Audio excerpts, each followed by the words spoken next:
천박한 년. 이거 받고 조용히 이혼해라. 식당 안이 쥐 죽은 듯 고요해졌어요. 시어머니가 3억짜리 수표를 제 얼굴에 던지듯 밀어놓고 옆에서는 신우이가 그 장면을 휴대폰으로 찍고 있었습니다. 남편은요? 고개를 푹 숙인 채 식탁 모서리만 보고 있더라고요. 20년을 바쳤는데 이게 제가 받을 대접이었나 싶었죠. 그날 밤 저는 전화 한 통을 걸었고 다음 날 아침부터 시댁 전체가 무너지기 시작했어요. 이를 갈고 시댁에게 복수한 이야기 지금 바로 들려드릴게요. 새벽 5시 저는 부엌에 서서 누룽지죽을 끓이고 있었어요. 밥솥 바닥에 눌어붙은 밥알이 물을 만나 부드럽게 풀어지는 소리를 들으며 저는 20년 전 그날을 떠올렸죠. 결혼 첫 해 추석이었습니다.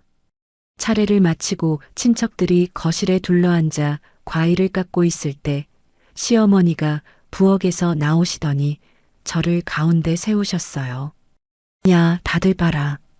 이런 시골 농사꾼 집 딸은 우리 집안에서 처음 본다. 친척들 사이로 웃음이 번졌고 저는 앞치마를 꼭 쥔 채 고개를 숙였습니다.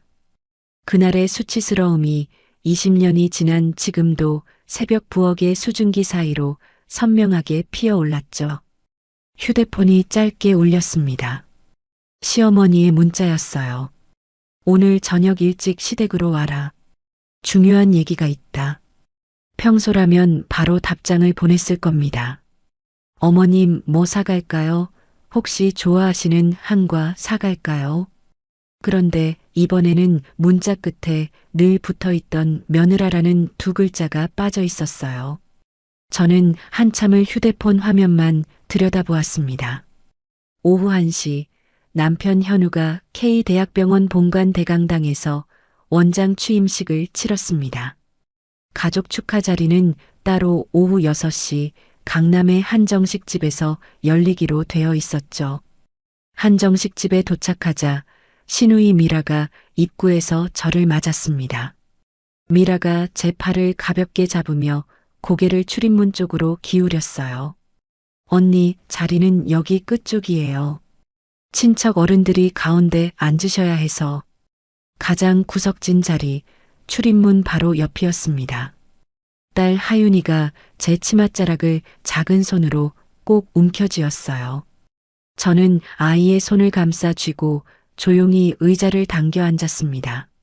식사가 시작되자 시아주버니 현태가 소주잔을 들고 제 옆으로 다가왔어요. 현태가 잔을 기울이며 봉투 하나를 슬쩍 식탁 위에 내려놓았습니다. 재수 씨, 동생이 원장이 됐으니 우리 건설사도 병원 리모델링 공사 좀 받게 해줘야지. 가족끼리 서로 밀어주고 당겨주고 해야 하는 거 아니겠어? 봉투 안에 견적서가 살짝 보였는데 숫자가 어딘가 부풀려져 있다는 건 저도 느낄 수 있었습니다. 저는 대답 대신 물잔만 들어 한 모금 마셨어요. 식사 중반 낯선 젊은 여자가 식당 안으로 들어왔습니다. 시어머니가 자리에서 일어나 그 여자의 손을 잡고 현우 앞으로 데려가셨어요. 시어머니가 현우의 어깨를 두드리며 목소리를 높이셨습니다. 현우야, 인사해.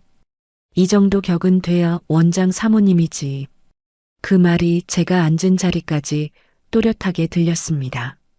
하윤이가 고개를 푹 숙이더니 제 손을 꽉 잡았어요. 아이의 손가락이 떨리고 있었습니다. 식사가 끝나갈 무렵이었어요. 시어머니가 갑자기 자리에서 일어나셨습니다. 어디선가 미리 준비해둔 서류 봉투와 흰 봉투를 들고 제 앞으로 걸어오셨죠. 시어머니가 흰 봉투에서 종이 한 장을 꺼내 식탁 위에 탁 내려놓았습니다. 3억 원짜리 자기 앞 수표였어요. 그 옆에 협의이혼 서류가 나란히 놓였습니다. 시어머니가 수표를 제 얼굴 쪽으로 밀어 던지듯 놓으며 소리치셨어요. 이거 받고 조용히 이혼해라. 어디서 굴러먹다 온 천박한 년이 우리 아들 인생에 묻어가려 해. 식당 전체가 조용해졌습니다. 옆방 문틈으로 낯선 손님들의 고개가 보였어요. 내 아들 얘기는 이제 입에 담지도 마라. 알아들었어. 신우이 미라가 휴대폰을 들어 이 장면을 찍기 시작했습니다. 시아주버니는 소주잔을 비우며 만족스러운 표정을 짓고 있었어요. 저는 남편을 바라보았습니다. 현우는 고개를 푹 숙인 채 식탁 모서리만 응시하고 있었어요.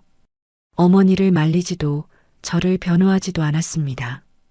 20년간 늘 그랬던 것처럼 자정이 가까운 시각 집으로 돌아왔습니다. 하윤이를 안아 침대에 눕히고 이불을 턱까지 덮어주었어요. 아이의 잠든 얼굴에 아직 눈물 자국이 남아 있었습니다. 저는 베란다로 나가 찬 공기를 한 모금 들이마셨습니다. 그리고 휴대폰을 꺼내 전화를 걸었어요. 신호음이 3번 울리고 친정 아버지의 낮은 목소리가 들렸습니다. 지혜야, 이 시간에 웬일이냐? 아버지. 저는 한참을 말을 잇지 못했어요. 베란다 난간을 잡은 손가락 마디가 하얗게 변해 있었습니다. 아버지, 이제 더는 안 되겠어요. 전화기 너머로 긴 침묵이 흘렀습니다.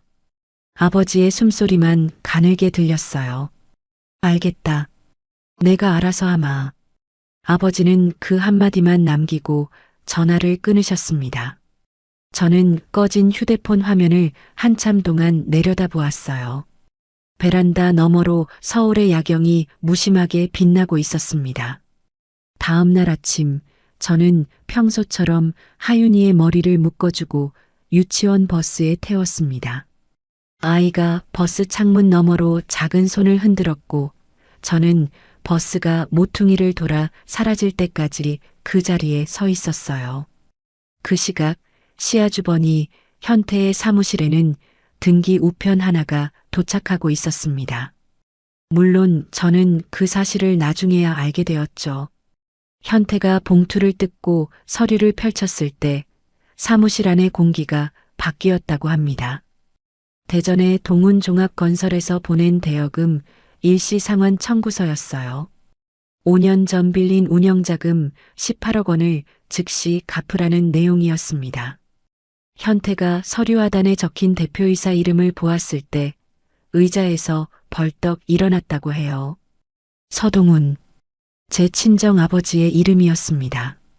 같은 시각 현태의 회사가 5년간 따내온 충청권 광급공사 하청 일감 3건이 일제히 계약 해지 통보를 받았습니다. 원청사 사정이라는 이유였지만 경리부장이 등기부등본을 떼어 확인해 보니 그 원청사들이 전부 동훈종합건설의 자회사였어요. 오전 11시쯤 시어머니가 평생 자랑으로 여기시던 강북의 4층짜리 상가 건물에 낯선 사람 둘이 찾아왔습니다. 단정한 양복을 입은 남자 둘이 건물 관리인에게 명함을 내밀고 시어머니를 직접 만나 통보서를 전달했어요. 회장님 명의로 잡혀있던 근저당 5억 원의 채권자가 변경되었습니다. 다음 주까지 갚을 계획을 내주십시오. 시어머니가 그 통보서를 받아들고 한참을 읽으시다가 종이를 쥔 손이 미세하게 떨리기 시작했다는 이야기를 저는 나중에 전해 들었습니다. 같은 날 신우이 미라에게도 연락이 갔어요. 강남에서 운영하던 카페 2곳의 건물주들로부터 동시에 문자가 왔습니다. 이번 달까지 계약 연장 불가. 다음 달부터 새 임차인 입주 예정. 미라가 부랴부랴 등기부등본을 떼어보니 두 건물 모두 3년 전에 동훈종합건설 계열사가 사들인 자산이었습니다. 오후가 되자 시아주버니 현태가 시어머니에게 다급하게 전화를 걸었어요. 어머니, 큰일 났습니다. 재수씨 친정이 단순한 시골집이 아닙니다. 시어머니가 수화기를 꽉 쥐며 되물으셨습니다. 뭔 소리야 갑자기. 대전에서 동훈종합건설이라고 충청권에서 알아주는 큰 회사입니다. 그 회사 회장이 재수씨 아버지예요. 시어머니가 한참 동안 아무 말도 못하셨다고 합니다. 그러고는 바로 남편 현우에게 전화를 거셨어요.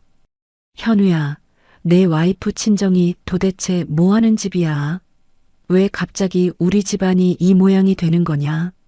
현우는 그 전화를 받고도 대답을 하지 못했습니다. 점심도 거른 채 원장실 책상 앞에 앉아 자신의 인사 발령 서류를 다시 들여다보았어요. 부원장 시절 후원자로 익명 처리되어 있던 의료기기 기증자, 학회 참가비 후원자. 그 이름들을 하나하나 확인해 보니 전부 동훈의료재단 사회공헌팀 명의였습니다. 오후 4시 시아주번이 현태가 숨을 헐떡이며 시댁 본가로 달려왔습니다. 현관문을 벌컥 열고 들어온 현태가 거실에 앉아 계시던 시어머니 앞에 주저앉듯 앉았어요. 어머니, 재수 씨 친정이 대전에서 알아주는 동훈종합건설 회장 집안입니다. 의료재단까지 운영하고 있어요. 시어머니가 한참을 멍하니 앉아 계셨습니다. 손에 들고 계시던 찻잔이 미끄러져 거실 바닥에 떨어졌어요. 도자기가 깨지는 소리가 조용한 거실에 날카롭게 울렸습니다. 그 시각 저는 동네 마트에서 장을 보고 있었어요. 하윤이가 좋아하는 딸기를 고르고 저녁 반찬거리로 두부와 시금치를 담았습니다. 휴대폰을 꺼내보니 시어머니로부터 부재중 전화 17통, 카톡 메시지 23개가 와 있었어요. 저는 휴대폰을 다시 가방에 넣고 무음으로 돌렸습니다. 과일 코너에서 사과를 하나하나 만져보며 단단한 것만 골라 담았어요. 서두를 이유가 없었습니다. 저녁 7시 집으로 돌아와 거실 소파에 앉아 따뜻한 보리차를 마셨습니다. 9시 뉴스 지역면에서 짧은 보도가 흘러나왔어요. 대전 동훈종합건설, 수도권 진출 본격화. 저는 찻잔을 내려놓고 조용히 텔레비전 화면을 바라보았습니다. 그때 현관문 비밀번호를 누르는 소리가 들렸어요. 삐, 삐, 삐, 삐. 익숙한 리듬이었습니다. 현우가 돌아온 거였죠. 현관문이 열리고 현우가 들어왔습니다. 평소라면 구두를 벗자마자 밥 있어? 한마디를 건넸을 텐데 오늘은 양복 재킷을 손에 든 채 신발장 앞에 한참을 서 있었어요. 저는 소파에서 일어나지 않았습니다. 현우가 천천히 거실로 걸어와 제 맞은편 소파에 앉았어요. 하루 사이에 얼굴이 몇 살은 더 늙어 보였습니다.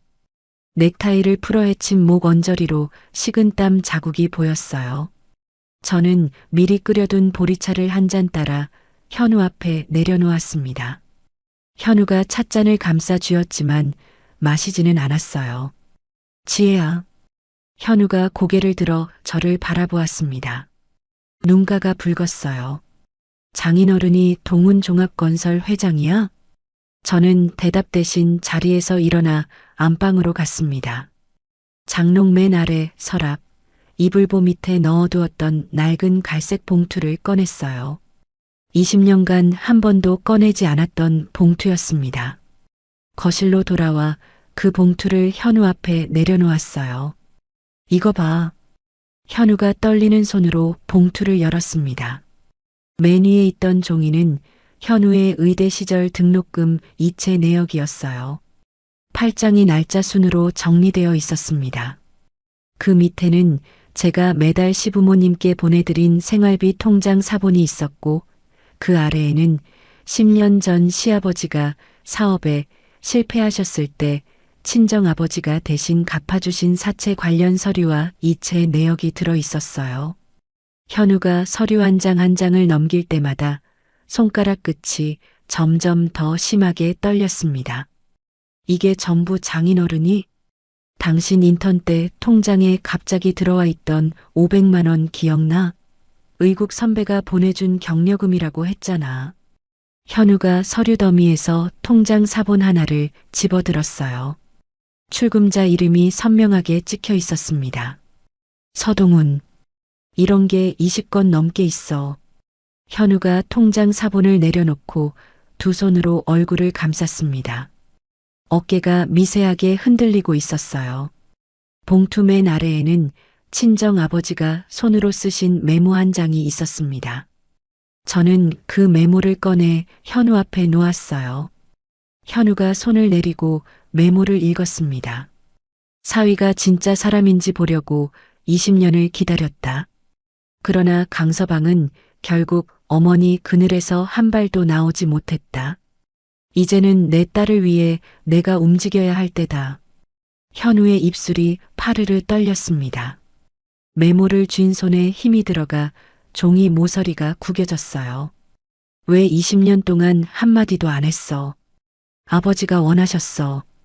처가 돈 보고 온 사위가 아니라는 걸 확인하고 싶으셨으니까. 저는 담담하게 말했지만 목소리 끝이 살짝 갈라졌어요. 선 볼 때 아버지가 일부러 낡은 점퍼 입고 1톤 트럭 몰고 오신 거 기억나지? 결혼식도 첫 명절 인사도 전부 충청도 외곽 시골집에서 한 거. 다 아버지 뜻이었어. 현우가 고개를 떨구었습니다. 한참을 아무 말 없이 바닥만 보고 있었어요. 밤 10시가 넘어서 현관 초인종이 울렸습니다. 저는 인터폰 화면을 확인하고 현관문을 열었어요. 친정 아버지가 서 계셨습니다. 평소 명절에 사돈댁 가실 때 입으시던 낡은 점퍼가 아니라 단정한 회색 양복을 입고 계셨어요. 아버지의 얼굴이 평소보다 단단해 보였습니다. 아버지, 들어오세요. 아버지가 거실로 들어오시자 현우가 소파에서 벌떡 일어났어요. 현우의 얼굴이 하얗게 질려 있었습니다. 장장인 어른. 아버지가 소파에 앉으시며 가방에서 두툼한 파일 하나를 꺼내 테이블 위에 올려놓으셨어요. 그 안에는 시아주번이 회사가 지난 10년간 동훈종합건설로부터 받아온 자금 지원 내역, 일감 내역 그리고 그 돈이 어떻게 쓰였는지가 시간순으로 정리되어 있었습니다. 아버지가 현우를 똑바로 바라보셨어요. 강서방, 내가 자네에게 한 번이라도 빚 갚으라고 한 적 있나? 현우가 고개를 숙인 채 입술만 달싹였습니다. 없습니다. 나는 자네가 사람 도리만 하기를 바랐어. 그런데 자네 어머니가 어제 내 딸에게 던진 그 수표. 아버지의 목소리가 낮아졌어요. 조용하지만 거실 공기가 무거워지는 목소리였습니다. 그건 내가 평생 잊지 못할 모욕이었네. 아버지가 자리에서 일어나셨습니다.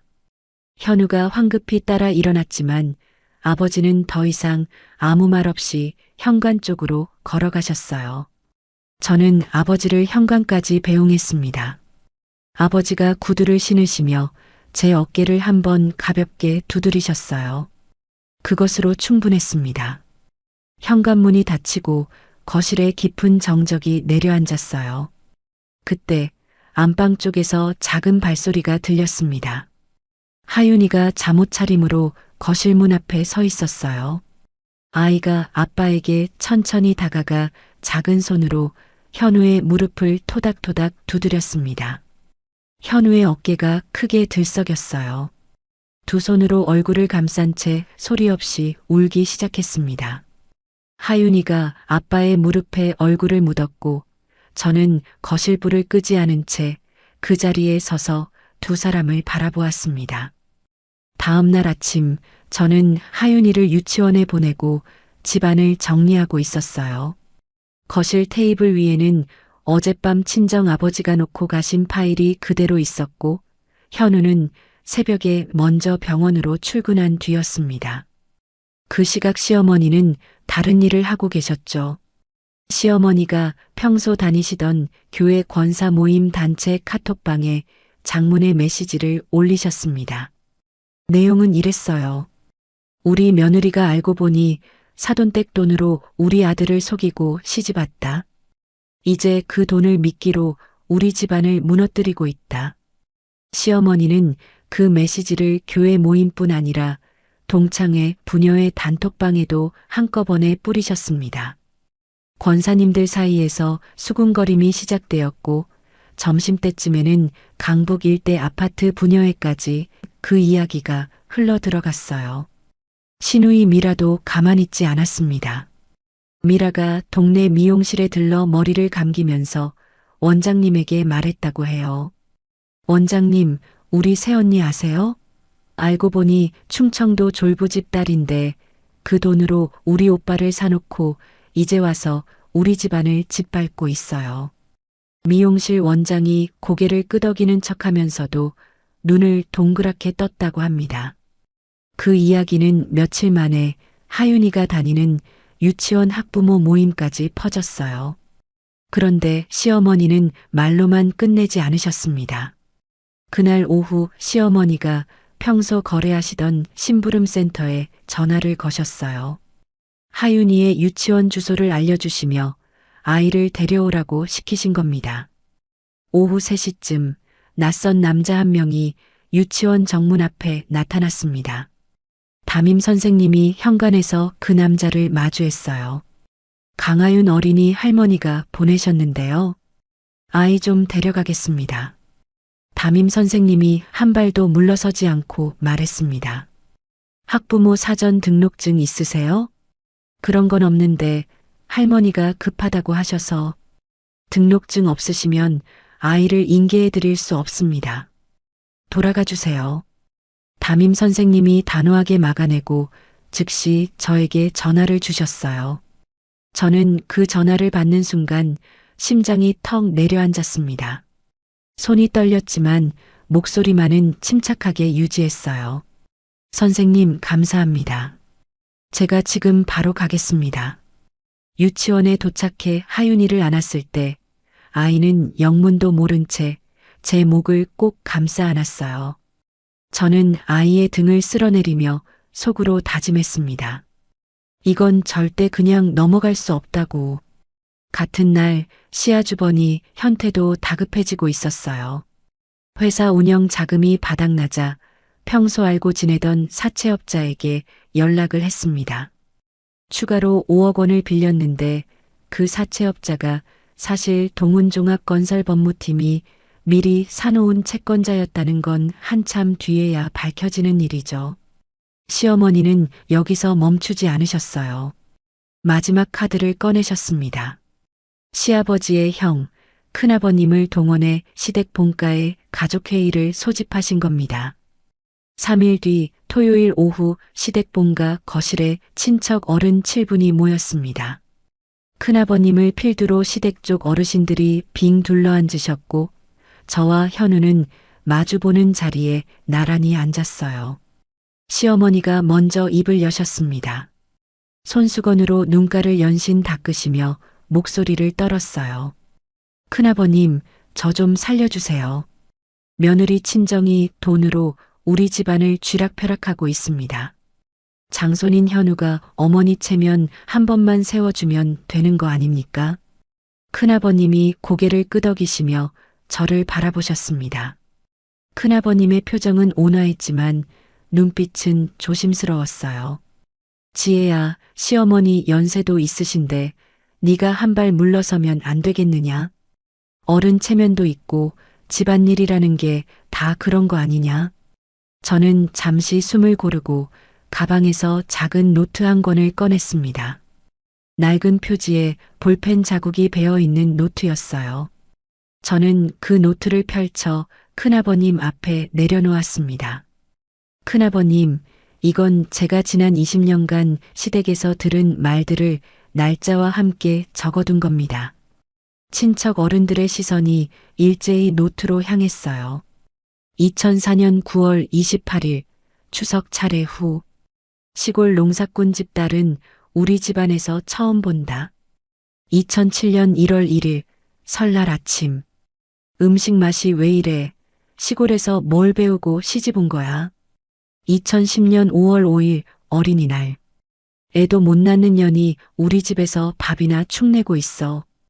2015년 9월 26일 추석 저녁. 차례상 이것밖에 못 차려? 손이 거지같이 작아서 음식도 작아. 노트에는 이런 기록이 빼곡하게 적혀 있었습니다. 날짜, 장소, 누가 있었는지까지 전부 기록되어 있었어요. 큰아버님이 노트를 집어들고 한 장 한 장 넘기셨습니다. 페이지를 넘길수록 큰아버님의 얼굴이 점점 굳어졌어요. 옆에 앉은 친척 어른들도 고개를 빼고 노트를 들여다보셨습니다. 한참을 묵묵히 읽으시던 큰아버님이 천천히 고개를 들어 시어머니 쪽으로 돌리셨습니다. 형수님, 이건 좀 너무하셨네요. 시어머니의 얼굴이 딱딱하게 굳었어요. 며느리가 이만큼 적어둘 정도면 보통 일이 아닙니다. 20년치가 이 노트 한 권에 꽉 차 있어요. 시어머니가 갑자기 가슴을 움켜쥐셨습니다. 의자에서 비틀거리시며 쓰러지는 신용을 하셨어요. 아이고, 가슴이 큰아버님, 저 가슴이 너무 아파요. 친척 어른 한 분이 놀라 일어나려 했지만 큰아버님이 손을 들어 막으셨습니다. 큰아버님이 시어머니를 가만히 내려다보시며 말씀하셨어요. 형수님, 작년 환갑잔치 때 멀쩡하다고 자랑하셨던 거 다들 기억합니다. 그만하세요. 시어머니가 움켜쥐었던 가슴에서 손을 천천히 내리셨습니다. 일어나지도 않으시고 그렇다고 완전히 쓰러지지도 않으신 채 어정쩡한 자세로 의자를 붙잡고 계셨어요. 체면이 완전히 깎인 시어머니의 입술이 하얗게 질려 있었습니다. 큰아버님이 자리에서 일어나시며 친척 어른들에게 말씀하셨어요. 오늘은 여기까지 하지. 형수님하고는 내가 따로 이야기하겠네. 친척 어른들이 하나둘 자리에서 일어나 현관으로 향했습니다. 저는 고개를 숙여 인사를 드렸고 큰아버님이 나가시며 제 어깨를 가볍게 토닥여 주셨어요. 그날 밤 큰아버님이 시어머니를 안방으로 부르셔서 한참을 꾸짖으셨다는 소식이 시댁 친척을 통해 전해졌습니다. 방문 너머로 큰아버님의 낮지만 단호한 목소리가 들렸다고 해요. 하지만 같은 시각 시누이 미라는 자기 방에서 전혀 다른 일을 하고 있었습니다. 미라가 휴대폰을 들고 심부름센터에 전화를 걸었어요. 여보세요. 한 가지 부탁드릴 게 있는데요. 대전에 있는 동훈종합건설이라는 회사 있잖아요. 거기 회장 약점 좀 잡아주세요. 돈은 얼마든지 드릴게요. 미라의 목소리는 조용했지만 단단했습니다. 이 싸움이 아직 끝나지 않았다는 뜻이었죠. 다음 날 아침 미라가 고용한 심부름센터 직원이 대전행 기차에 올랐습니다. 그 직원은 대전에 도착해 동훈종합건설 본사 주변을 돌아다니며 이것저것 캐고 다녔어요. 회사 직원들에게 말을 걸어보고 근처 식당에서 이런저런 소문을 물었습니다. 그런데 친정 아버지는 이미 그 직원이 대전에 도착한 시각부터 모든 걸 파악하고 계셨어요. 누가 보냈는지, 무엇을 알아내려 하는지까지 전부. 아버지가 비서를 시켜 그 직원을 본사 근처 카페로 불렀습니다. 직원이 긴장한 얼굴로 카페에 들어서자 아버지가 직접 자리에 앉아 계셨어요. 자네 고생이 많네. 앉아. 아버지가 따뜻한 차 한 잔을 건네시며 말씀하셨습니다. 누가 시켜서 왔는지 나는 다 알고 있어. 수고비는 내가 더 줄 테니 자네가 여기서 보고 들은 것 사실 그대로 보고해라. 꾸며서 말할 필요 없어. 직원이 찻잔을 두 손으로 감싸쥐며 고개를 끄덕였습니다. 아버지의 눈빛은 부드러웠지만 그 안에 담긴 무게를 그 직원도 느꼈을 거예요. 그날 저녁 심부름센터 직원이 서울로 돌아와 시누이 미라에게 전화를 걸었습니다. 사장님, 보고 드릴 게 있는데요. 전화로는 좀 그렇고 직접 만나서 말씀드려도 될까요? 미라가 강남 카페에서 그 직원을 만났어요. 직원이 테이블 위에 사진 몇 장과 메모를 펼쳐놓으며 입을 열었습니다. 동훈종합건설이요. 제가 생각했던 것보다 훨씬 큰 회사입니다. 대전에서 그 회사 모르는 사람이 없어요. 충청권 건설업계에서 1, 2위를 다투고 의료재단도 따로 운영하고 있고요. 미라가 사진 한 장을 집어들었습니다. 동훈종합건설 본사 건물 사진이었어요. 30층짜리 유리 건물이 대전 시내 한복판에 서 있었습니다. 회장님이 직접 저를 만나셨습니다. 차도 한 잔 사주시고요. 미라의 손이 멈췄어요. 뭐라고? 회장이 널 직접 만났다고? 네. 다 알고 계시더라고요. 누가 보냈는지도, 뭘 알아내려는 건지도. 솔직히 말씀드리면 약점 같은 건 없었습니다. 오히려 그 지역에서 존경받는 분이시더라고요. 미라가 메모를 내려놓고 의자 등받이에 기대 앉았습니다. 한참을 아무 말 없이 카페 천장만 올려다보더니 벌떡 일어나 계산도 하지 않고 카페를 나갔다고 해요. 그날 이후 미라는 자기 방문을 닫고 며칠간 나오지 않았습니다. 그 무렵 시아주버니 현태의 상황은 더 나빠지고 있었어요. 동훈종합건설의 대여금, 회수, 거래처 단절, 사채 압박이 한꺼번에 겹치면서 강현종합건설은 직원들 월급을 2달째 주지 못하고 있었습니다. 결국 직원 15명이 노동청에 임금체불 진정을 넣기 시작했어요. 한 지역 일간지 경제면에 짧은 기사가 실렸습니다. 수도권 진출 노리는 대전 동훈종합건설, 사돈 회사 정리 시작. 기사 마지막 줄에는 이런 문장이 붙어 있었어요. 업계 관계자에 따르면 사위 가족과의 오랜 갈등이 배경이라는 분석이 나오고 있다. 그 기사가 나간 다음 날이었습니다. 오후 2시쯤 시댁 본가에 현관 초인종이 울렸어요. 시어머니가 인터폰 화면을 보셨을 때 화면 속에 서 있는 사람은 친정 아버지였습니다. 단정한 감색 양복에 넥타이까지 매신 모습이었어요. 한 손에는 두툼한 파일을, 다른 한 손에는 흰 봉투 하나를 들고 계셨습니다. 시어머니가 현관문을 여셨을 때 아버지의 표정은 담담했습니다. 사돈, 잠깐 이야기 좀 합시다.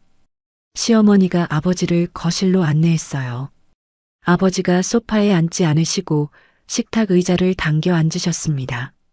파일과 흰 봉투를 식탁 위에 나란히 놓으셨어요.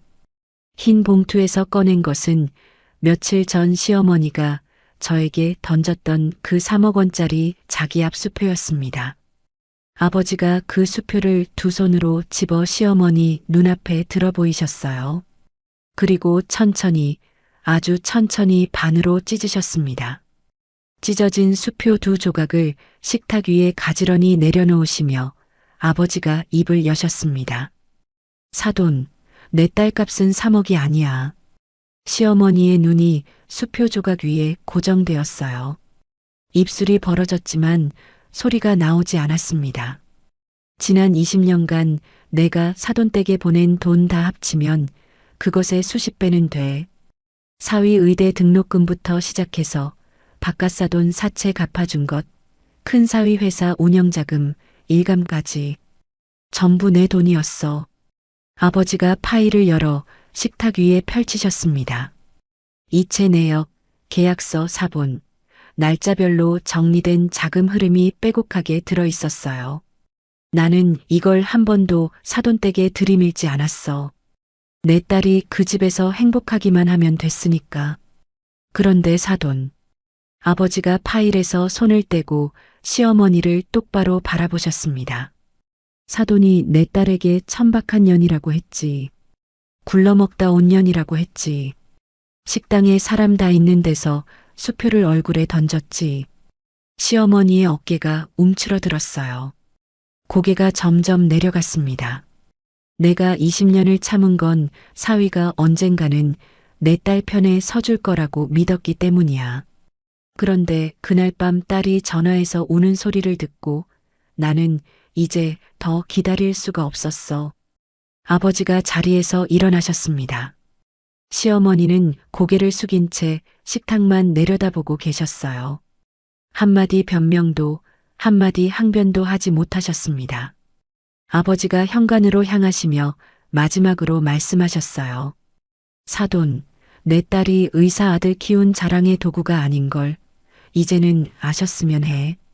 현관문이 닫히고 시어머니는 한참을 그 자리에 앉아 계셨다고 합니다. 찢어진 수표 두 조각과 펼쳐진 파일 사이에서 미동도 없이 그날 저녁 현우가 시댁을 찾았습니다. 현우가 거실로 들어섰을 때 시어머니는 아직도 같은 자리에 앉아 계셨어요. 현우가 시어머니 앞에 무릎을 꿇고 앉았습니다. 어머니, 시어머니가 고개를 들어 아들을 바라보셨어요. 눈가가 붉게 부어 있었습니다. 현우야, 네가 왜 무릎을 꿇어? 일어나. 어머니, 저는 이제 아내와 딸을 지키는 가장으로 살겠습니다. 시어머니의 얼굴이 일그러졌어요. 뭐라고? 네 어미보다 그년이 더 중요하단 말이야? 어머니 말씀이 더 이상 제 가정의 기준이 될 수는 없습니다.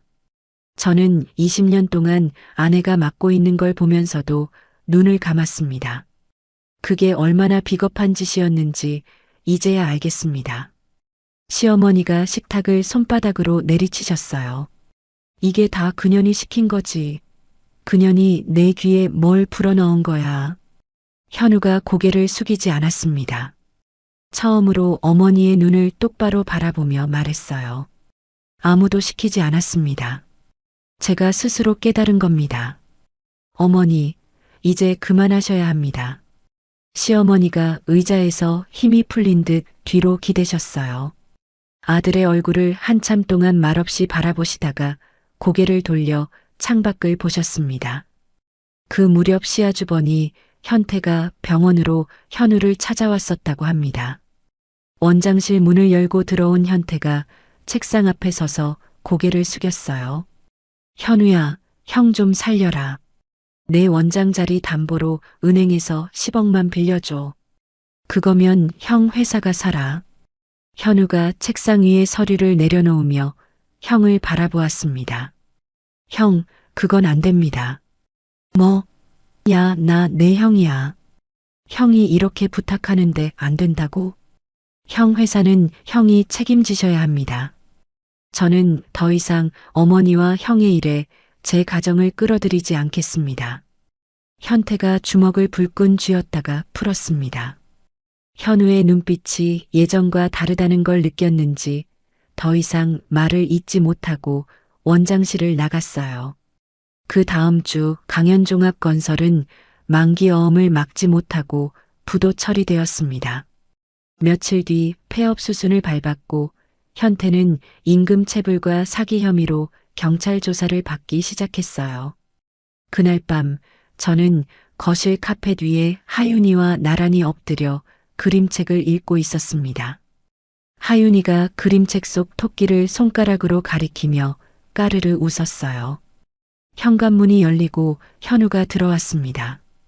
구두를 벗고 거실로 온 현우가 아무 말 없이 제 옆에 앉았어요. 그리고 조심스럽게 제 어깨 위에 손을 올렸습니다. 저는 고개를 돌려 현우를 보았어요. 현우가 입을 열려다 다시 다물었습니다. 무슨 말을 해야 할지 모르겠다는 얼굴이었어요. 저는 다시 그림책으로 시선을 돌렸습니다. 하윤이가 다음 페이지를 넘기며 엄마 이거 봐 하고 제 팔을 잡아당겼어요. 저는 아이의 머리를 쓰다듬으며 그림책 속 토끼 이야기를 읽어주었습니다. 그런데 같은 시각 신우이 미라는 자기 방 책상 앞에 앉아 노트북 화면을 들여다보고 있었어요. 화면 위에는 글쓰기 창이 열려 있었고 미라의 손가락이 키보드 위에서 빠르게 움직이고 있었습니다. 다음 날 아침 신우이 미라가 밤새 작성한 글이 인터넷에 올라왔습니다. 한 주부 카페와 지역 커뮤니티 세 곳에 동시에 게시되었어요. 제목은 이랬습니다. 재벌가 며느리가 평범한 시댁을 짓밟은 이야기. 글에는 우리 가족 사진이 첨부되어 있었어요. 제 얼굴은 모자이크가 되어 있었지만 배경이나 옷차림만 봐도 아는 사람은 알 수 있는 사진이었습니다. 내용은 철저하게 미라의 시선으로 편집되어 있었죠. 새언니는 처음부터 자기 집안의 돈으로 우리 오빠를 샀습니다. 시어머니가 그 사실을 알고 이혼을 권유하자 친정 아버지의 힘을 빌려 시댁 가족 전체를 파산시키고 있습니다. 그 글은 하루 만에 조회수 30만을 넘겼습니다. 댓글이 수천 개씩 달렸고 일부 인터넷 언론사에서 이 글을 퍼나르기 시작했어요. 저는 그 글을 현우의 휴대폰 화면으로 처음 보았습니다. 아침 식사를 하다가 현우가 숟가락을 내려놓고 휴대폰을 제 쪽으로 돌려 보여주었어요. 이거 미라가 올린 거야. 저는 화면을 천천히 내리며 읽었습니다. 손가락 끝이 차가워졌지만 얼굴에는 아무 표정도 짓지 않았어요. 댓글창에는 두 가지 반응이 팽팽하게 맞서고 있었습니다. 재벌가 딸이 평범한 시어머니를 괴롭히다니 무섭다는 동정 여론과 글쓴이 말만 믿을 수 없다. 시어머니가 며느리를 학대한 거 아니냐는 의심 여론이었어요. 현우가 휴대폰을 도로 가져가며 말했습니다. 아버지한테 연락할까? 법무팀에서 바로 삭제 요청 넣을 수 있을 텐데. 저는 고개를 저었어요. 아니, 그렇게 하면 안 돼. 돈으로 막으면 미라 말이 맞는 꼴이 되잖아. 저는 식탁을 정리하고 외출 준비를 했습니다. 친정 아버지에게 같은 방식으로 반격을 부탁하는 대신 제가 직접 움직이기로 결심했어요. 20년간 제가 걸어온 길 위에 있는 사람들을 찾아가기로 한 거죠. 첫 번째로 찾아간 곳은 시댁 옆집이었습니다. 김할머니가 대문을 열어주셨어요. 할머니의 머리카락이 예전보다 많이 하얘지셨지만 눈빛은 여전히 맑으셨습니다. 아이고, 지혜 엄마 아니야. 어쩐 일이야, 들어와. 저는 할머니 댁 거실에 앉아 차를 한 잔 받아들고 사정을 말씀드렸어요. 인터넷에 저에 대한 거짓 글이 올라왔다고 할머니가 보신 것들을 말씀해 주실 수 있겠느냐고. 김할머니가 자리에서 일어나 안방으로 가시더니 낡은 일기장을 한 권 들고 나오셨습니다. 표지가 달아 너덜너덜한 일기장이었어요. 지혜 엄마, 내가 10년 넘게 일기를 써왔어. 자니가 새벽 4시부터 부엌에서 혼자 전 부치는 거, 시어머니가 자네한테 음식 그릇 던지는 거, 내가 다 봤어. 여기 다 적어놨고. 할머니가 일기장을 펼쳐 보여주셨어요. 깨알 같은 글씨로 날짜와 함께 적혀 있었습니다. 2016년 2월 8일, 설날 아침 5시, 옆집 며느리가 또 혼자 부엌에 불 켜고 일하고 있다. 시어머니 고함 소리가 담 너머로 들린다. 자니가 원하면 나 카메라 앞에서도 말해줄 수 있어. 내가 본 거 그대로. 저는 할머니의 손을 꼭 잡았습니다. 목이 메어 한참을 말을 잇지 못했어요. 할머니, 감사합니다. 그 다음으로 동네 시장을 찾았습니다. 반찬가게 사장님이 저를 보자마자 앞치마를 털며 나오셨어요. 지혜 씨, 인터넷에 그거 봤어.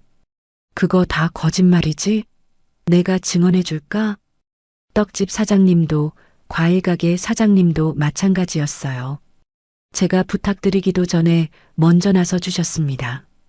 우리가 20년간 봤잖아. 지혜 씨가 어떤 사람인지.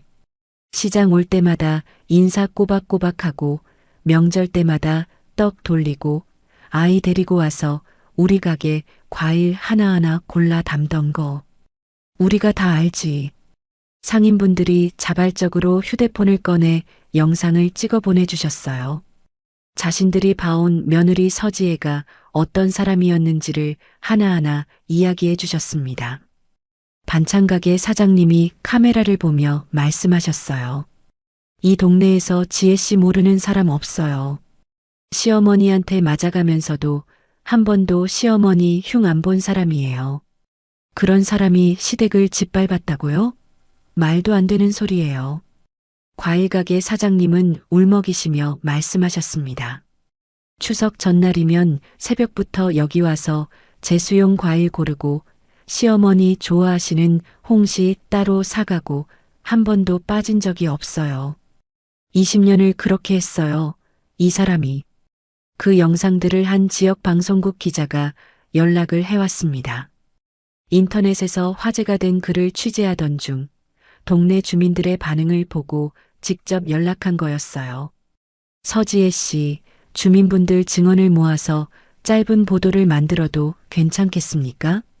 저는 잠시 망설였지만 고개를 끄덕였습니다. 진실은 진실 그 자체로 말하게 해야 한다고 생각했어요. 기자가 김할머니를 찾아가 인터뷰를 했습니다. 할머니가 카메라 앞에서 일기장을 펼치시며 말씀하셨어요. 이거 봐요. 여기 다 적혀 있어요. 날짜별로. 며느리가 얼마나 고생했는지, 시어머니가 뭘 했는지.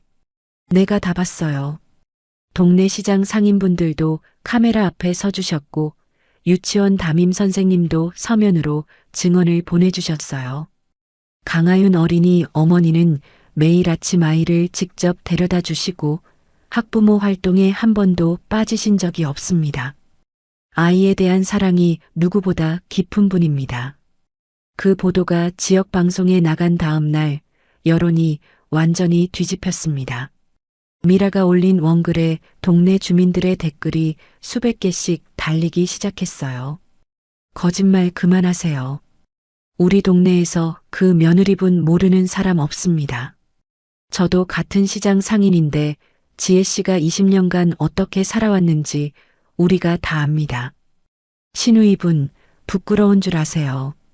형님을 그렇게 모함하면 되는 겁니까? 미라의 글은 순식간에 거짓으로 뒤집혔고 미라가 올린 새 커뮤니티 모두에서 글이 신고 처리되어 삭제되기 시작했습니다. 그 무렵 시아주번이 현태는 임금체불과 사기 혐의로 검찰에 송치되어 구속수사를 받게 되었어요. 미라의 카페 두 곳도 모두 폐업 신고를 마쳤고 미라는 자신의 모든 계정을 비공개로 전환한 뒤 외출조차 하지 않게 되었습니다. 시어머니는 평생 다니시던 교회에서 권사 직분을 자진 사임하셨어요. 동창회 모임에도 부녀회 모임에도 더 이상 나가지 못하게 되었습니다. 그리고 평생 자랑하시던 강북의 4층 상가 건물마저 결국 동훈종합건설에 매각하셨어요. 그 무렵 현우가 저에게 이야기를 꺼냈습니다. 저녁을 먹고 하윤이를 재운 뒤 거실 소파에 나란히 앉아 있을 때였어요. 지혜야, 나 병원 그만두려고. 저는 고개를 돌려 현우를 바라보았습니다. K대학병원 원장직, 임기 1년만 채우고 사임할 거야. 장인어른이 충청도에 새로 짓고 계신 종합병원 있잖아. 거기 초대 원장으로 내려가고 싶어? 현우가 제 손을 조심스럽게 잡았어요. 서울에서 벗어나고 싶어? 여기서는 내가 계속 어머니 아들, 형 동생으로만 사는 것 같아. 대전에 가서 제대로 된 의사로 다시 시작하고 싶어? 저는 현우의 손을 가만히 쥐고 있었습니다. 대답 대신 고개를 한번 끄덕였어요. 그 이야기를 전해 들은 친정 아버지가 처음으로 사위의 어깨를 두드리셨다고 합니다. 옅은 미소를 지으시며 모든 것이 정리되어 가던 어느 토요일 오후였어요. 우리 가족이 처음으로 친정에 인사를 드리러 대전으로 내려가는 길이었습니다. 하윤이가 뒷좌석에서 노래를 흥얼거리고 현우가 운전대를 잡고 저는 조수석에서 창밖을 바라보고 있었어요. 그때 제 휴대폰이 울렸습니다. 음성 메시지 알림이었어요. 발신자는 시어머니였습니다. 시어머니가 저에게 직접 음성 메시지를 남기신 건 결혼 20년 만에 처음이었어요. 저는 음성 메시지 알림을 한참 동안 바라보았습니다. 재생 버튼을 누르자 시어머니의 떨리는 목소리가 흘러나왔어요. 지혜야, 어미가 잘못했다. 한 번만 만나서 얘기 좀 하자. 너 없으면 나 못 산다. 목소리가 갈라지고 코를 훌쩍이는 소리가 섞여 있었습니다. 처음 듣는 시어머니의 울음이었어요. 그런데 저는 그 목소리를 들으며 마음 한구석이 싸늘해지는 걸 느꼈습니다.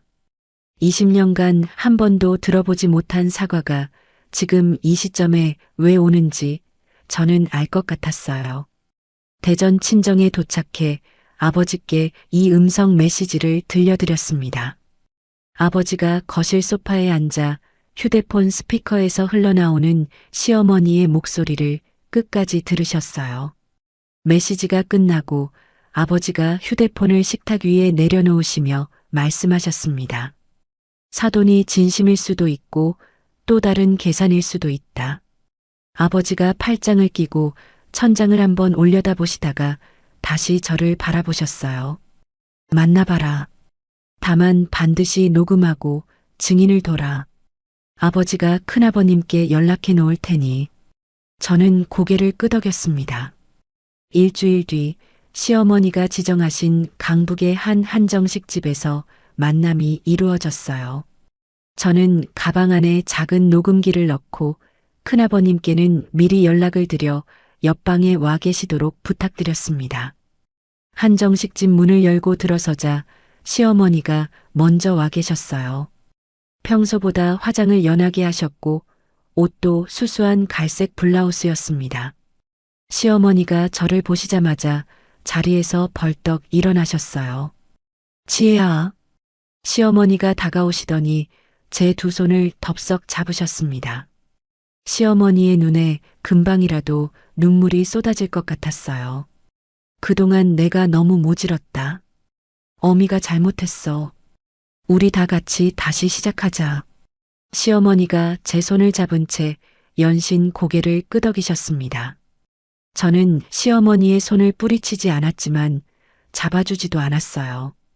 그냥 잡힌 채로 자리에 앉았습니다. 음식이 하나둘 나오기 시작했어요. 시어머니가 직접 제 앞에 반찬을 덜어주시며 연신 말씀하셨습니다. 이거 네가 좋아하는 거잖아. 많이 먹어라. 20년간 한 번도 해주신 적 없는 행동이었습니다. 저는 젓가락을 들고 음식을 집었지만 맛이 느껴지지 않았어요. 식사 중반쯤 되었을 때 시어머니의 말투가 조금씩 달라지기 시작했습니다. 눈물이 마르고 목소리에 힘이 들어왔어요. 지혜야, 그런데 말이다. 시어머니가 물잔을 내려놓으시며 저를 바라보셨습니다. 형님네 회사가 너무 어려워서 사람이 죽게 생겼어. 현태가 구속까지 됐잖아. 저는 젓가락을 멈추고 시어머니를 바라보았어요. 사돈 어른께 부탁 좀 드려봐라. 회사 하나만 살려주시면 안 되겠느냐. 어미가 이렇게 부탁하는데. 시어머니가 식탁 위로 몸을 기울이며 제 팔을 잡으셨어요. 그게 가족돌이 아니겠느냐. 아무리 그래도 한 집안인데. 저는 시어머니의 손을 가만히 내려다보았습니다. 아, 역시 20년을 함께해도 사람은 변하지 않는구나. 저는 속으로 그렇게 생각했어요. 저는 가방을 열어 작은 녹음기를 꺼냈습니다. 그것을 식탁 위에 가지런히 올려놓았어요. 빨간 불빛이 깜빡이고 있었습니다.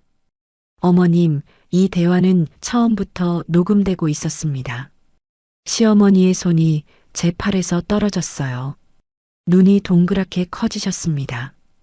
그리고 옆방에 큰아버님께서 와 계십니다. 시어머니의 얼굴에서 핏기가 빠져나갔어요.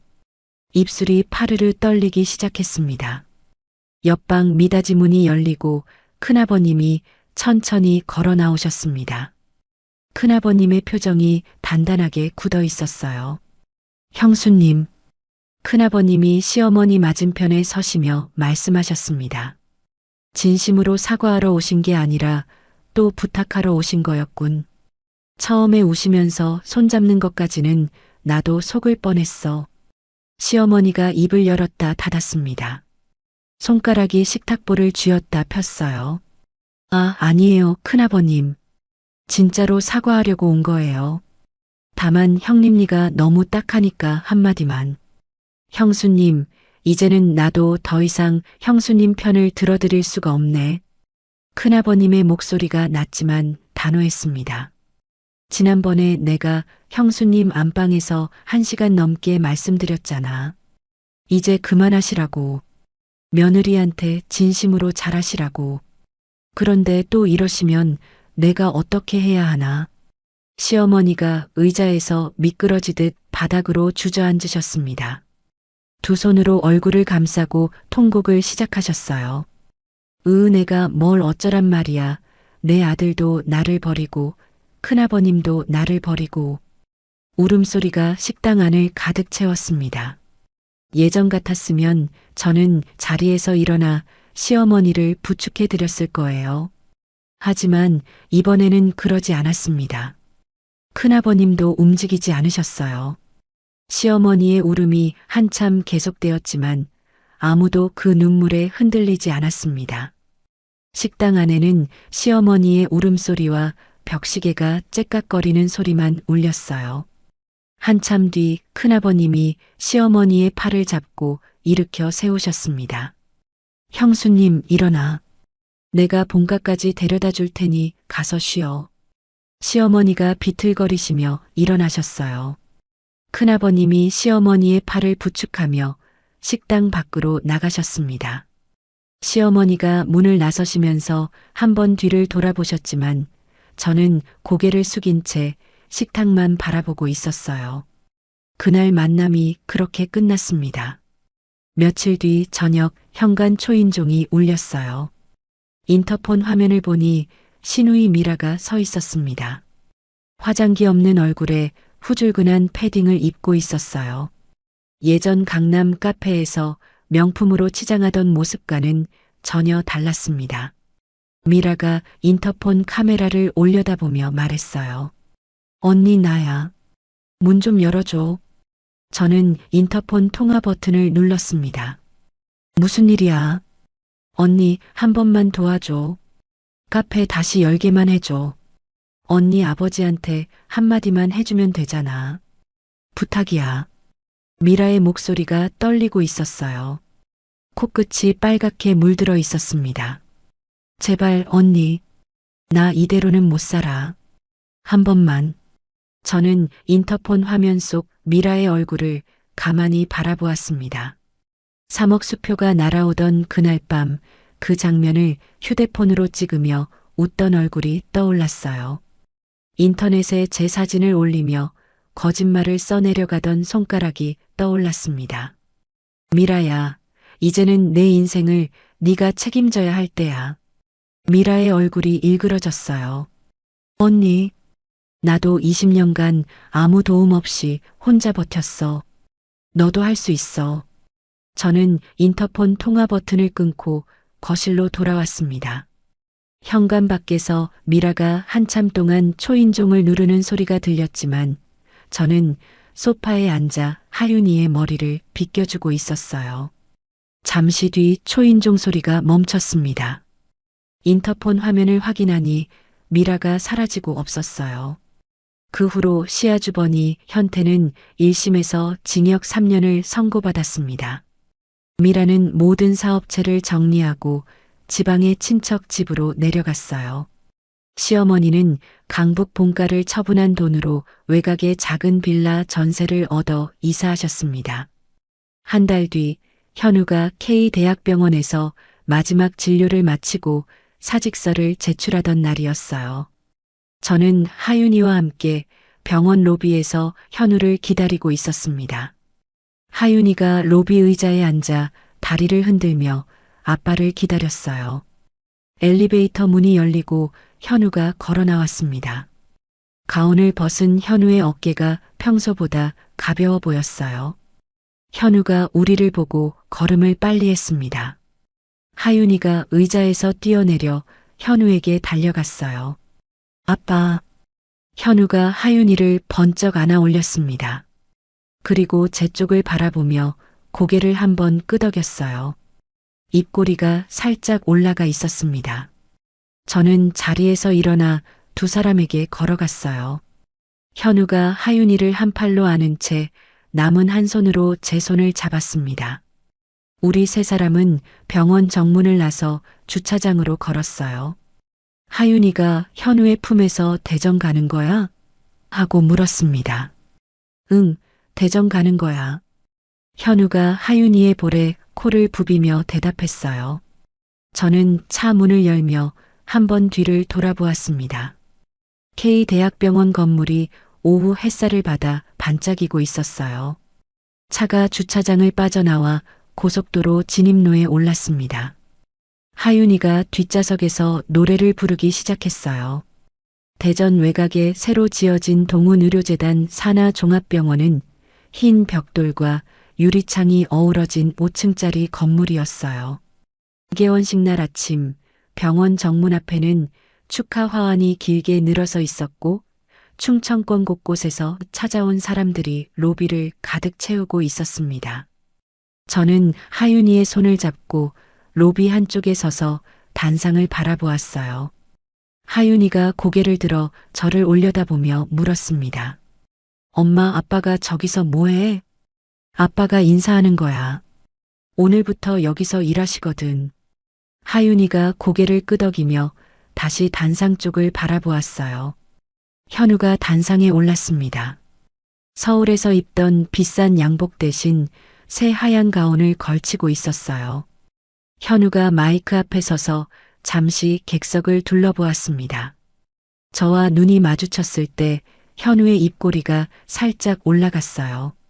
저는 오늘부터 이 병원의 초대 원장을 맡게 된 강현우입니다.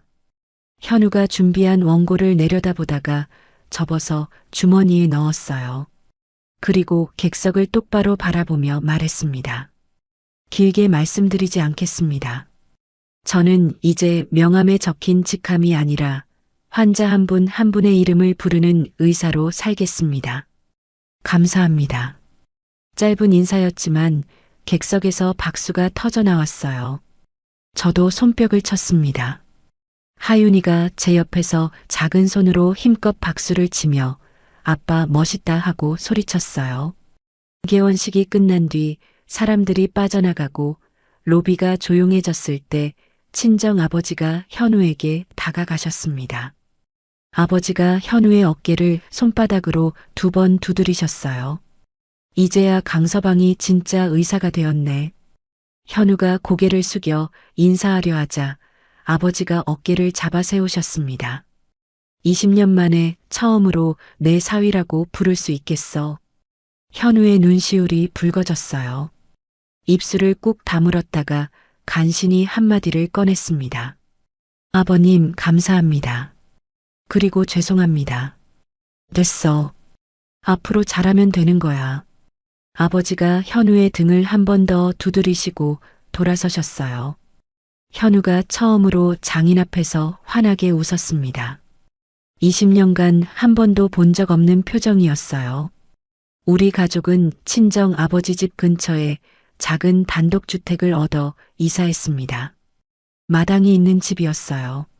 하윤이가 처음 마당에 나갔을 때 풀밭 위를 맨발로 뛰어다니며 까르르 웃던 모습이 아직도 선명합니다. 하윤이는 대전의 유치원으로 옮겨갔어요. 처음 며칠은 새 친구들 사이에서 쭈뼛거리더니 일주일도 안 되어 3명이나 단짝이 생겼다며 집에 와서 신나게 이야기했습니다. 서울에서는 늘 굳어있던 아이의 얼굴이 한 달 만에 까맣게 그을리며 환하게 피어났어요. 새 병원이 자리를 잡아가는 동안 친정 아버지가 어느 날 저녁 식사 자리에서 제게 말씀하셨어요. 지혜야, 동훈의료재단 이사 자리가 하나 비어 있다. 네가 맡아보지 않겠느냐? 저는 숟가락을 내려놓고 아버지를 바라보았습니다. 제가요? 저는 병원 경영 같은 건 모르는데요. 뭘 모르냐? 20년간 가정살림 꾸려온 게 경영이지 뭐냐? 배우면 돼. 아버지가 국을 한 숟가락 드시며 덤덤하게 말씀하셨어요. 마치 날씨 얘기하듯 자연스러웠습니다. 저는 며칠을 고민했어요.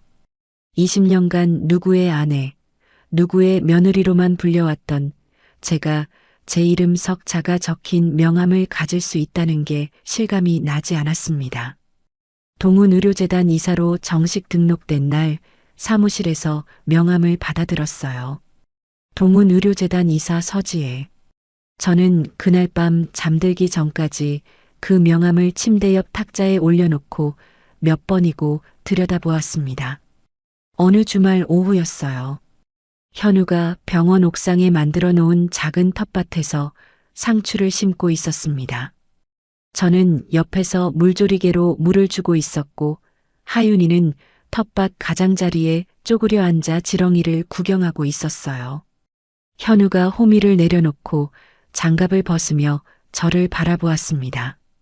지혜야. 응. 지난 20년간 네가 준 거 이제 남은 평생 동안 천천히 갚아갈게. 늦어서 미안해. 현우의 이마에 흙이 묻어 있었어요. 저는 손을 뻗어 현우의 이마를 엄지손가락으로 닦아주었습니다. 갚지 않아도 돼. 앞으로 잘하면 되는 거야. 현우가 제 손을 잡고 가만히 웃었어요. 하윤이가 지렁이를 손에 올려놓고 우리에게 달려왔습니다. 아빠, 엄마, 이거 봐. 지렁이 잡았어. 하윤아, 그거 살살 잡아야지. 현우가 하윤이 옆에 쪼그려 앉아 지렁이를 함께 들여다보았어요. 저는 물조리개를 내려놓고 그 모습을 가만히 바라보았습니다. 옥상 위로 가을바람이 불어왔어요. 그해 가을 시어머니로부터 편지 한 통이 도착했습니다. 흰 봉투에 삐뚤빼뚤한 글씨로 제 이름이 적혀 있었어요. 봉투를 열자 편지지 한 장이 들어 있었습니다. 지혜야, 어미가 너에게 못해준 게 너무 많아서 이제 와서 무슨 말을 해야 할지 모르겠다. 그저 미안하다. 짧은 글이었습니다. 저는 그 편지를 읽고 한참을 가만히 앉아 있었어요. 답장을 써야 할지 쓴다면 뭘 써야 할지 모르겠었습니다. 편지를 서랍에 넣어두고 며칠이 지나고 몇 주가 지났어요. 겨울이 왔습니다. 어느 추운 날 아침 친정 아버지께서 아침 식사를 하시다가 불쑥 말씀하셨어요. 지혜야, 오늘 사돈 좀 보러 가자. 저는 젓가락을 멈추고 아버지를 바라보았습니다. 갑자기요? 갑자기는 무슨, 내가 며칠째 생각했다. 사돈도 사람인데 겨울에 혼자 있으면 쓸쓸하지 않겠느냐. 아버지의 목소리가 담담했어요. 저는 한참을 망설이다가 고개를 끄덕였습니다. 시어머니가 이사 가신 외곽 빌라는 작았어요. 1층짜리 반지하였고 현관 앞에 화분 2개가 놓여 있었습니다. 초인종을 누르자 한참 뒤에 시어머니가 문을 여셨어요. 시어머니가 저와 아버지를 보시고는 한 발 뒤로 물러나셨습니다. 입이 벌어졌지만 말이 나오지 않는 표정이었어요. 시어머니의 머리카락이 많이 하얘지셨고 얼굴도 여위셨습니다. 시어머니가 고개를 깊이 숙이셨어요. 아무 말 없이 그 자세로 한참을 서 계시다가 우리를 안으로 들이셨습니다. 작은 거실에 앉아 시어머니가 부엌으로 가셔서 따뜻한 차를 끓여내오셨어요. 찻잔을 내려놓으시는 시어머니의 손이 떨리고 있었습니다. 우리는 길게 이야기를 나누지 않았어요. 차를 마시고 날씨 이야기를 조금 하고 하윤이가 유치원에서 상을 받았다는 이야기를 했습니다. 시어머니가 고개를 끄덕이시며 조용히 들으셨어요. 일어서려는데 시어머니가 하윤이에게 다가가셨습니다. 쪼그려 앉아 손녀의 얼굴을 한참 들여다보시다가 작은 손으로 하윤이의 머리를 쓰다듬으셨어요. 할미가 미안하다. 하윤이가 고개를 갸웃거리며 시어머니를 올려다보았습니다. 시어머니의 눈가로 물기가 번졌지만 이번에는 소리내어 울지 않으셨어요. 현관을 나서는데 아버지가 시어머니를 돌아보셨습니다. 아버지가 가볍게 목례를 하셨어요. 시어머니가 허리를 굽혀 인사하셨습니다. 두 분 사이에 말은 없었지만 그것으로 충분한 것 같았어요. 1년이 지난 봄이었습니다. 우리 가족은 친정 마당에서 작은 결혼 20주년 기념 식사를 열었어요. 마당에 긴 나무 탁자를 놓고 친정 어머니가 직접 만드신 음식을 차렸습니다. 친정 아버지와 어머니, 현우와 하윤이, 그리고 멀리서 조용히 찾아오신 시어머니까지 우리 모두 한 탁자에 둘러앉았어요. 처음에는 어색했습니다. 시어머니가 의자 끝에 걸터 앉아 손만 만지작거리셨고, 친정 어머니가 시어머니 앞에 국을 한 그릇 놓아드리며 말씀하셨어요. 사돈 많이 드세요. 입맛에 맞을지 모르겠네. 시어머니가 고개를 숙이시며 작은 목소리로 대답하셨습니다. 감사합니다. 현우가 시어머니에게 반찬을 덜어드렸어요. 하윤이가 할머니, 이거 맛있어. 하며 떡을 하나 집어 시어머니 앞에 놓았습니다. 시어머니가 손녀를 바라보며 입꼬리를 살짝 올리셨어요. 어색하지만 따뜻한 한 끼였습니다. 완벽하지는 않았어요. 하지만 처음이었습니다. 이 사람들이 한자리에 앉아 함께 밥을 먹는 것이. 식사가 끝나고 저는 부엌에서 설거지를 했어요. 그릇을 헹구다가 창문 너머를 내다보았습니다. 마당에서 친정 아버지와 시어머니가 나란히 앉아 계셨어요. 두 분 사이에 말은 거의 없었습니다. 그저 하윤이가 마당을 뛰어다니며 민들레 홀씨를 후 불어날리는 모습을 함께 바라보고 계셨어요. 아버지가 가끔 고개를 끄덕이시고 시어머니가 무릎 위에 손을 가지런히 모으고 계셨습니다. 그 위로 봄바람이 천천히 지나가고 있었어요. 저는 수도꼭지를 잠그고 창가에 기대어 그 풍경을 한참 동안 바라보았습니다. 지혜 씨의 이야기 여기까지입니다. 20년이라는 시간 참 길죠. 그 긴 세월 동안 천박하다는 소리를 들으면서도 새벽마다 일어나 누룽지죽을 끓이고 명절마다 혼자 전을 부치던 그 마음, 생각만 해도 가슴이 먹먹해집니다. 시청자분들은 오늘의 사연 어떻게 들으셨나요? 저는 감히 말씀드리고 싶습니다. 이기적이게 살아도 된다는 걸요. 오늘 사연이 시원하셨다면 구독과 좋아요 꾹 눌러주시고요. 이야기를 끝까지 들어주신 분이 계시다면 잘 들었다고 댓글 하나만 남겨주시면 감사하겠습니다.